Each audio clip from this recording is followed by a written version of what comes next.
Distances. All Indians must dance, everywhere. Keep on dancing. Pretty soon, in next spring, Great Spirit come. He bring back all the game of every kind. The game be thick everywhere. All dead Indians come back and live again. Old blind Indians see again and get young and have a fine time. When the Great Spirit comes this way, then all the Indians go to the mountains, high up, away from the whites. Whites can't hurt the Indians then. Then while the Indians are way up high, the big floods all come. All the water, all the people die. They get drowned. After that, the water go away. Then nobody but the Indians remain. Game, all thick kinds. The medicine men tell the Indians to send word to all Indians to keep dancing, and the good time will come. Indians who don't dance, who don't believe in this word, they will grow little, just about a foot high, and stay that way. Some of them will be turned into wood, burned in a fire. Wovoka, the Paiute ghost dance messiah. That's what precipitated the first Wounded Knee. It was him that scared them. After this happened, after it began, I decided Custer must have pressed the button, cut down all the trees, opened up holes in the ozone, flooded the earth. Since most of the white men died and most of the Indians lived, I decided only Custer could have done something that backward. Or maybe it was because the ghost dance finally worked. Last night, we have burned another house. The tribal council has ruled that anything to do with the whites has to be destroyed.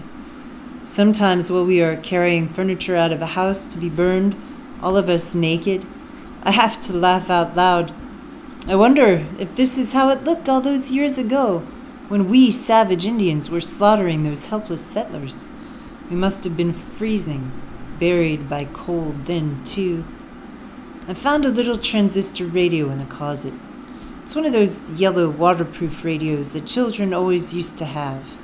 I know that most of the electrical circuitry was destroyed, all the batteries dead, all the wires shorted, all the dams burst, but I wonder if this radio still works. It was hidden away in a closet under a pile of old quilts, so maybe it was protected. I was too scared to turn it on, though. What would I hear? Farm reports? Sports scores? Silence. There's this woman I love, Ch Dancer. But she's one of the Urbans. Urbans are the city Indians who survived and made their way out to the reservation after it all fell apart. There must have been several hundred when they first arrived, but most of them have died since. Now there are only a dozen Urbans left, and they're all sick. The really sick ones look like they're 500 years old. They look like they've lived forever. They look like they'll die very soon. Ch Dancer isn't sick, but she does have burns and scars all over her legs. When she dances around the fire at night, she shakes from the pain. Once, when she fell, I caught her, and we looked hard at each other. I thought I could see half of her life, something I could remember, something I could never forget. The Skins, Indians who lived on the reservation when it happened, can never marry Urbans. The tribal council made that rule because of the sickness in the Urbans. One of the original Urbans was pregnant when she arrived on the reservation and gave birth to a monster. The tribal council doesn't want that to happen again. Sometimes I ride my clumsy horse out to Ch11 Tepee. He's the only skin I know that has traveled off the reservation since it happened. There was no sound, he told me once. I rode for days, but there were no cars moving, no planes, No bulldozers, no trees. I walked through a city that was empty. Walked from one side to the other, and it took me a second.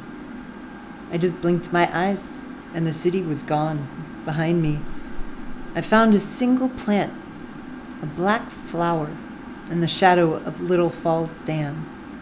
It was 40 years before I found another one, growing between the walls of an old house on the coast. Last night, I dreamt about television. I woke up crying. The weather is changing, becoming new. At night, it is cold, so cold that fingers can freeze into a face that is touched. During the day, our sun holds us tight against the ground. All the old people die, choosing to drown in their own water rather than die of thirst. All their bodies are evil, the tribal council decided. We burn the bodies on the football field, on the 50-yard line one week, in an end zone the next.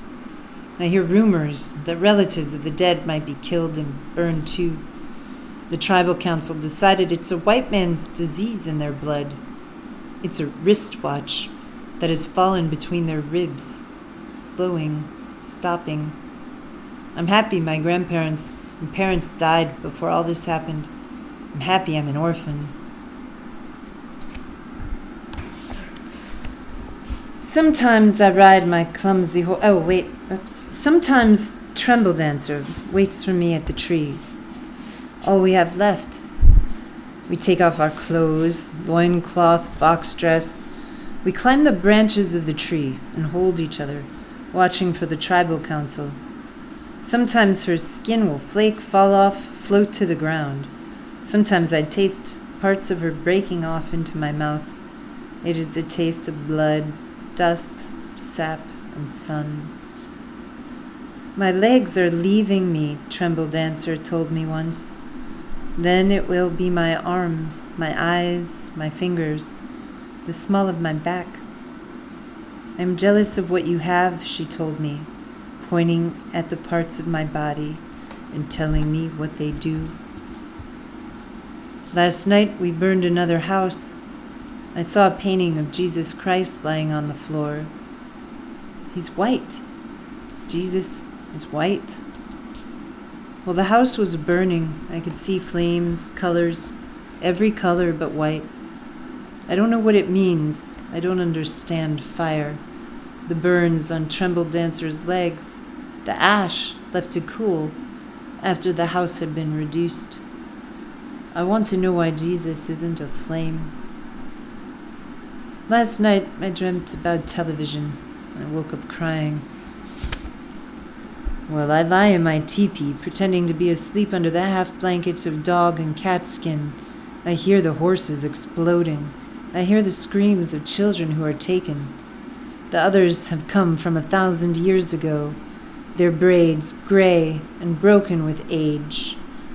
They have come with arrow, stone axe, bow, and large hands.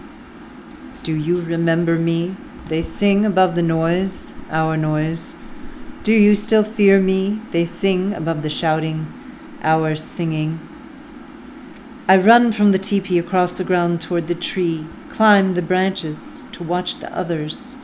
There is one, taller than the clouds, who doesn't ride a pony, who runs across the dust, faster than my memory. Sometimes they come back, the others carrying salmon, water.